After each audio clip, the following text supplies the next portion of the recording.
오늘 본문에는 요시아가 유월절을 지킨 것과 그의 죽음에 관한 내용이 나옵니다. 무엇보다 요시아의 죽음은 우리를 혼란스럽게 합니다. 남유다의 왕들 중에서 최고의 찬사를 받을 만큼 하나님을 경외했던 그가 너무나 허무한 죽음을 맞이하게 됩니다.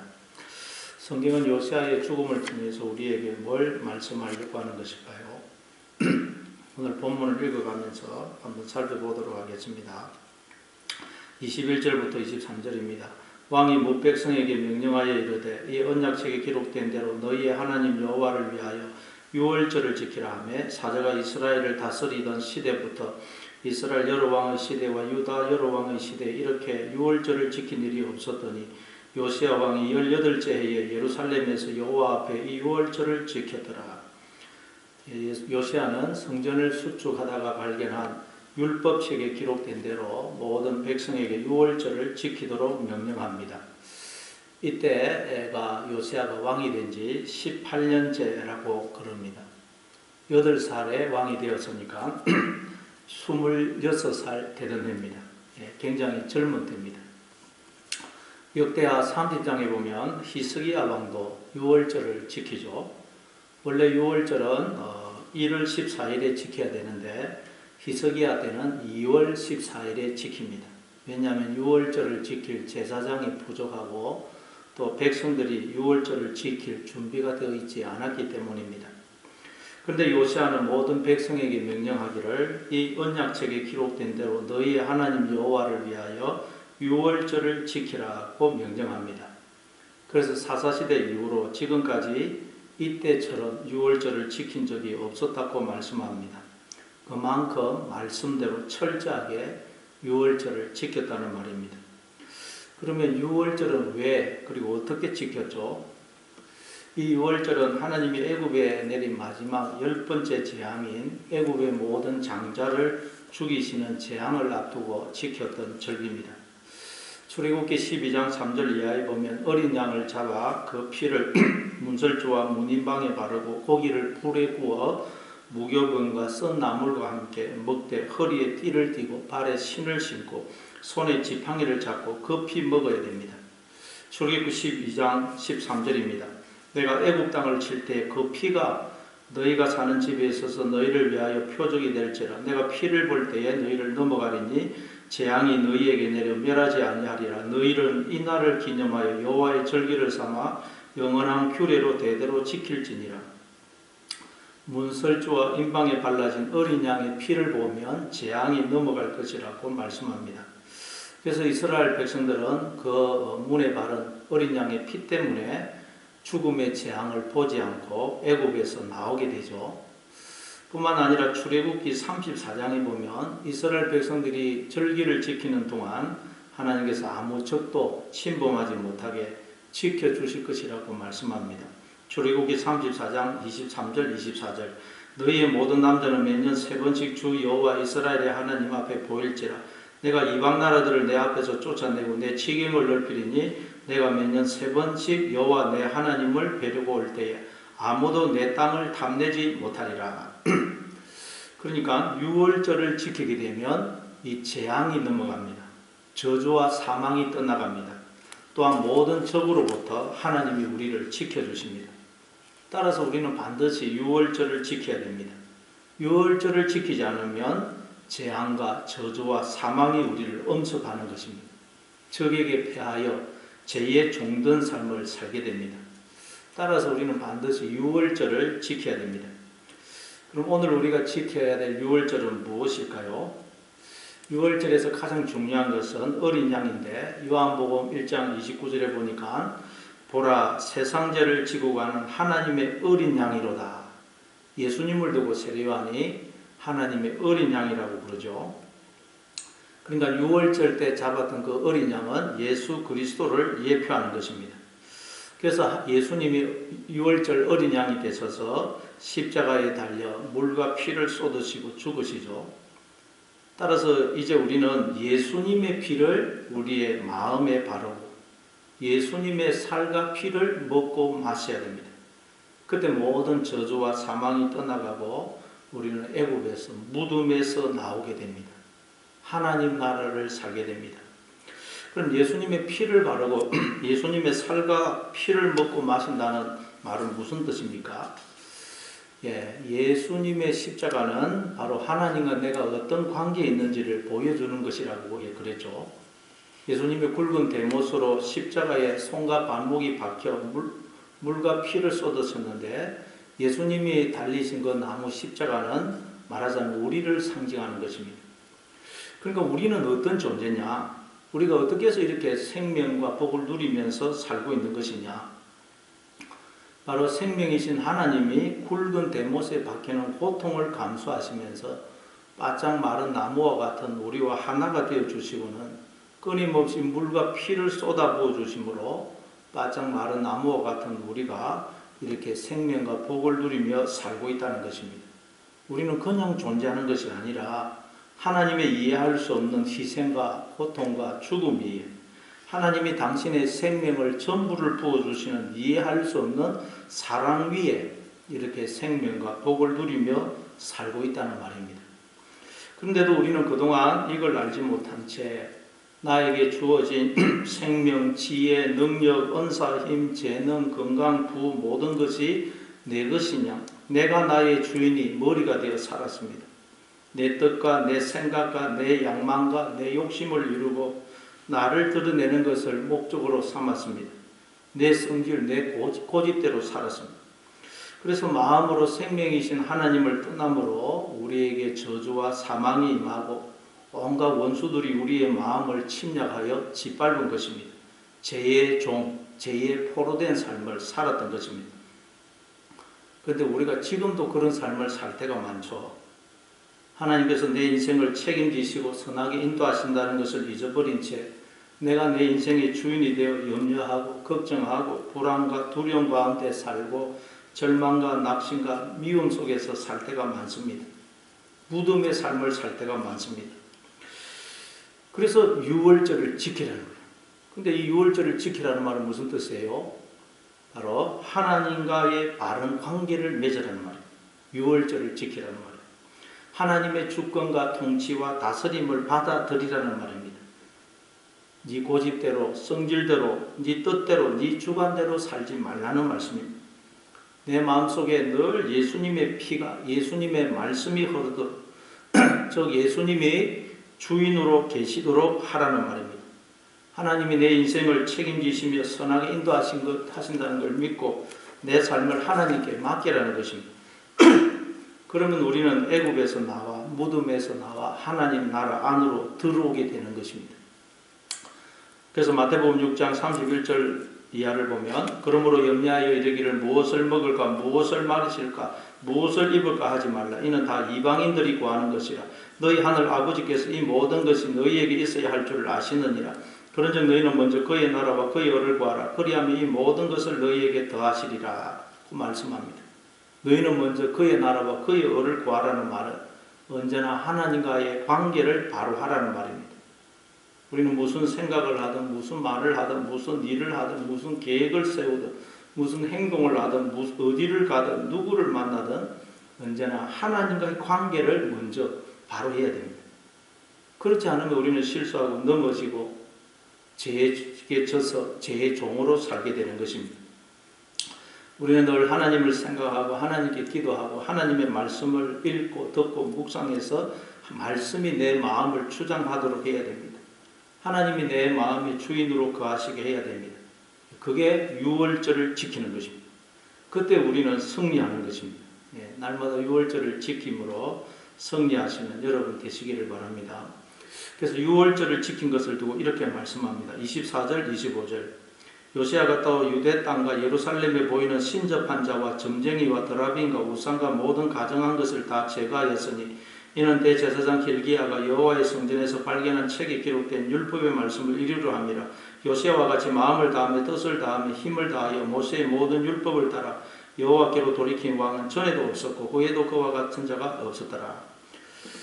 요시아가 또한 유대 땅에서 신접한 자, 점쟁이, 드라비, 무상 모든 가정한 것들을 다 제거했다고 말씀합니다. 우리의 마음속에도 이런 것들이 있습니다.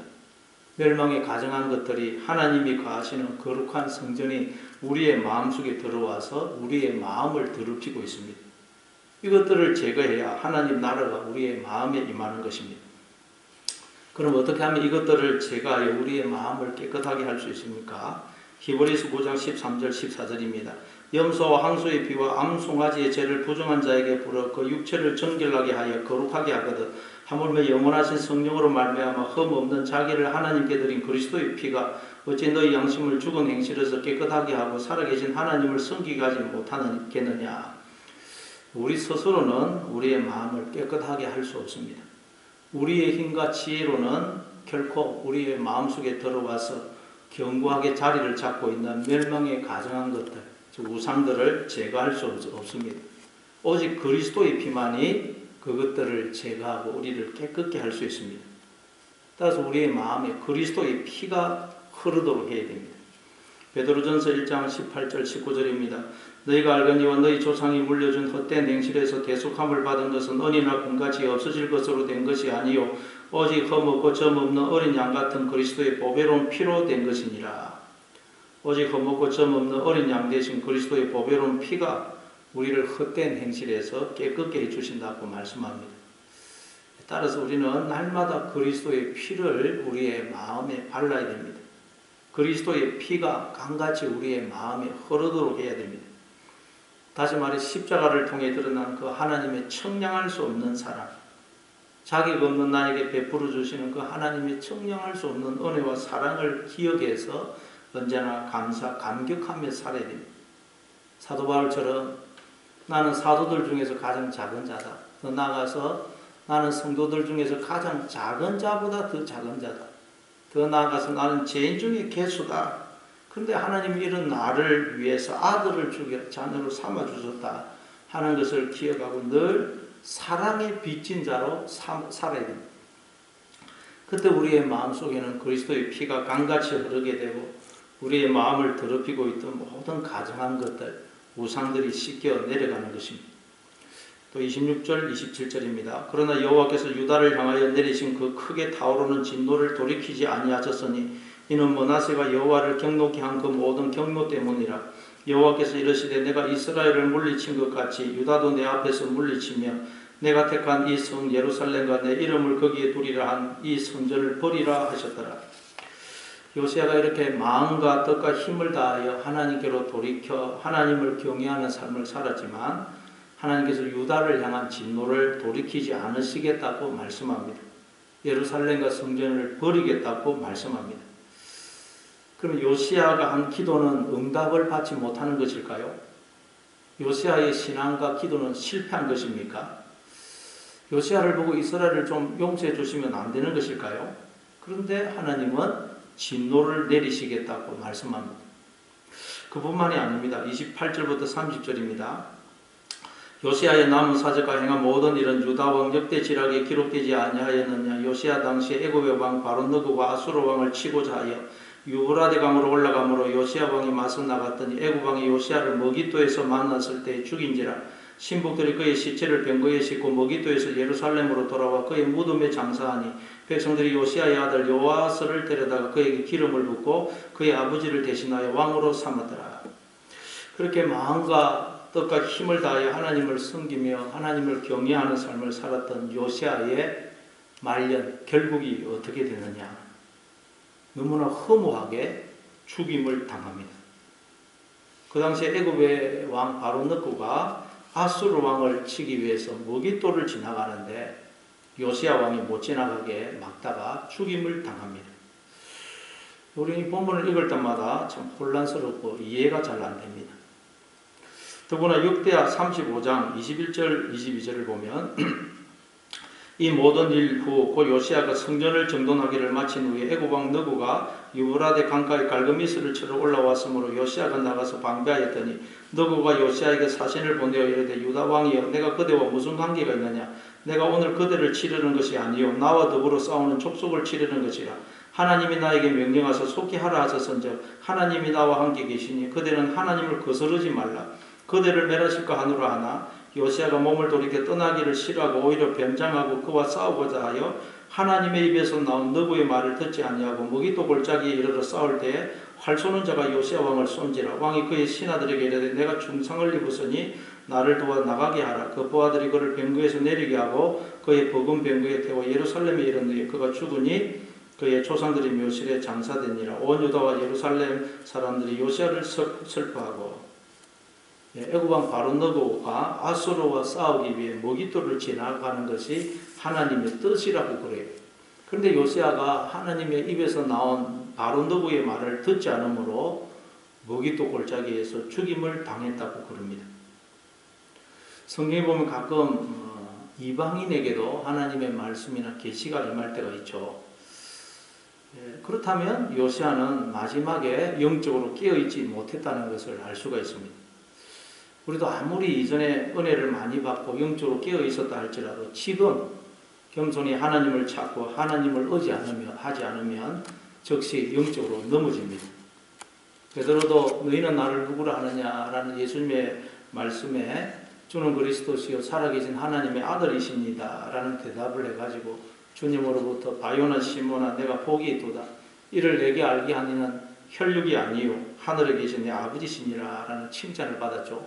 근데 바로 뒤에 사탄의 게임에 넘어갑니다.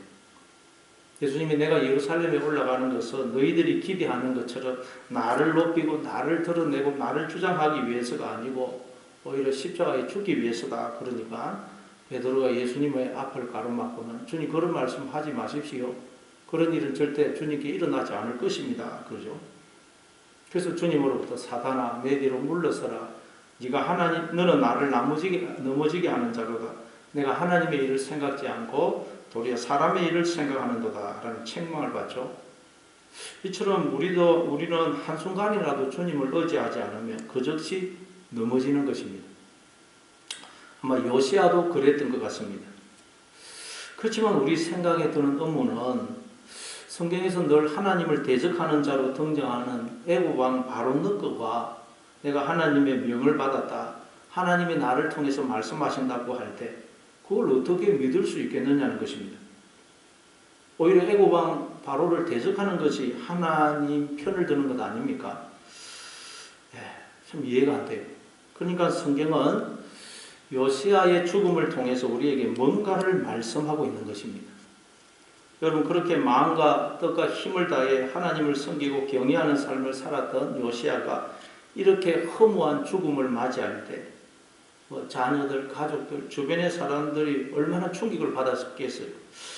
저렇게 하나님을 경외하고 하나님 말씀대로 살려고 하는 요시야 왕을 하나님이 어떻게 저렇게 허망하게 죽게 하시는 것일까 이해가 안 되었을 것입니다. 우리도 신앙생활 하다 보면 그런 일들을 경험하죠. 하나님이 저 사람에게 왜 저런 일을 허락하실까? 하나님이 왜 그 사람을 그렇게 일찍 데려가시는 걸까? 이해가 안 될 때가 많습니다. 우리도 하나님의 말씀대로 살려고 그러고 믿음으로 살려고 그러는데도 이해할 수 없는 어려움과 고난이 올 때가 있습니다. 여러 가지 고통스럽고 낭패스러운 일을 경험할 때가 있습니다. 질병에 걸리기도 하고 사업에 실패하기도 하고 가정에 어려움이 오기도 합니다. 또 사랑하는 누군가를 잃을 수도 있습니다. 요시야가 그렇습니다. 그러면 요시야의 신앙과 기도는 실패한 것입니까? 그의 신앙은 아무런 열매를 맺지 못한 것입니까? 그렇지 않습니다. 물론 요시야가 허망하게 죽고 그 뒤 남유다는 바벨론에 의해 망하고 많은 백성들이 포로로 끌려갑니다. 그렇지만 놀랍게도 바벨론의 포로로 끌려간 백성들이 거기서 오히려 순수한 신앙을 회복하고 놀라운 영적인 부흥을 경험합니다. 그래서 그 예를 들어 시편 137편 같은 시편은 바벨론 포로로 끌려갔던 이스라엘 백성들이 불렀던 노래 아닙니까? 그들은 바벨론의 포로로 끌려가서 낮아집니다. 죄인의 자리로 내려갑니다. 오직 하나님의 은혜만을 의지합니다. 그래서 오직 하나님만 바라보고 하나님만 의지하는 순수한 신앙을 회복합니다. 눈물을 회복합니다. 여러분 우리에게 죽을 것 같은 고통과 아픔과 환난과 실패가 있을 수 있습니다. 그러나 그건 우리에게 더 큰 은혜와 회복과 복을 주시려는 하나님의 인도하심이요 손길인 것입니다. 그래서 스가랴 선지자는 이렇게 예언합니다. 스가랴 12장 11절입니다. 그날에 예루살렘에 큰 애통이 있으리니 머깃도 골짜기 하다 들이몬에 있던 애통과 같을 것이라. 머깃도 골짜기에서 애통하며 하나님께로 돌아오는 일이 있을 것이라는 말씀입니다. 애통이 있어야 됩니다. 여러분, 고난 없이 영광 없고 죽음 없이 부활은 없습니다. 그러니까 이 머깃도 골짜기는 말하자면 예수님이 십자가에 달려 있었던 골고다 언덕을 예표하는 것입니다. 그래서 요한계시록 16장 16절에 보면 새 영이 히브리어로 아마겟돈이라 하는 곳으로 왕들을 모으더라 그럽니다. 여기서 아마겟돈이 헬라 원문으로는 하르 머깃도입니다. 하르 머깃도.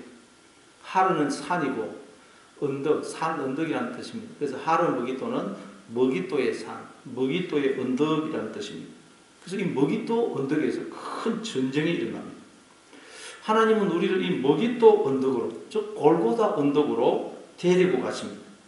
거기서 우리 속에 있는 모든 거지 왕들, 멸망에 가증한 것들, 즉 우상들을 죽이시는 것입니다. 그리고 우리를 하나님의 자녀로 회복시키시는 것입니다. 부활시키시는 것입니다. 그게 예수님의 십자가죠. 예수님의 십자가도 우리가 겉으로 보면 이해가 안 됩니다. 아니, 하나님께서 어떻게 자기 아들을 골고다 언덕, 머깃도 언덕으로 끌고 가서 비참하게 죽게 하실 수가 있습니까? 하나님이 자기 아들을 버리신 것입니까? 자기 아들을 미워하시는 것입니까? 겉으로 보면 그렇게 보입니다. 그러나 예수님은 그 골고다 언덕에서 죽으심으로 부활하시는 것입니다. 모든 이름 위에 뛰어난 이름을 얻으시는 것입니다. 하나님의 영광에 참여하게 되십니다. 이처럼 하나님은 우리를 머깃도 언덕으로, 즉 골고다 언덕으로 이끄십니다. 그래서 때로는 우리의 인생에 이해할 수 없는 고난과 어려움과 죽을 것 같은 고통이 주어집니다. 실패와 낭패를 당합니다. 그러나 그건 우리에게 더 큰 은혜와 복과 영광을 주시기 위해서입니다. 우리를 하나님의 자녀로 부활시키기 위해서입니다. 그러므로 날마다 머깃도로 골고다로 가서 나의 사람은 죽고 새 사람으로 거듭나시는 그런 하나님의 사람들이 되시는 여러분 다 되시길 바랍니다.